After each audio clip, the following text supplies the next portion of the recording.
నమస్కారము. అందరికీ మకర సంక్రాంతి పండుగ శుభాకాంక్షలు. ఈ పండుగ రోజు మీ అందరికీ ఒక మంచి ఇన్ఫర్మేషన్ ఇద్దామని ఈ వీడియో చేస్తూ ఉన్నాను. మన సత్యసాయి ఆర్థోపెడిక్ హాస్పిటల్లో రోబోటిక్ నీ రీప్లేస్మెంట్ స్టార్ట్ చేసిండాము. ఎవరెవరికి మోకాళ్ళు నొప్పి నుంచి బాధగా ఉందో వాళ్ళంతా ఇప్పుడు రోబోటిక్ నీ రీప్లేస్మెంట్ చేపించుకొని మోకాళ్ళు నొప్పి నుంచి విముక్తి పొందుకోవచ్చు.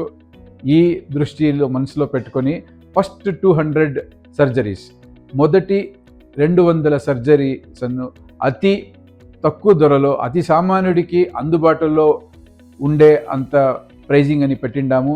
ఈ మంచి అవకాశాన్ని అందరూ ఈ మంచి అవకాశాన్ని మోకాళ్ళ నొప్పి నుంచి బాధపడుతున్న వాళ్ళందరూ ఉపయోగించి మోకాళ్ళ నొప్పి నుంచి పూర్తిగా శాశ్వత పరిహారం తీసుకొని మంచి కొత్త చైతన్యంతో, కొత్త ఉత్సాహంతో నొప్పి లేకుండా నడవాలని మనస్ఫూర్తిగా కోరుకుంటున్నాను.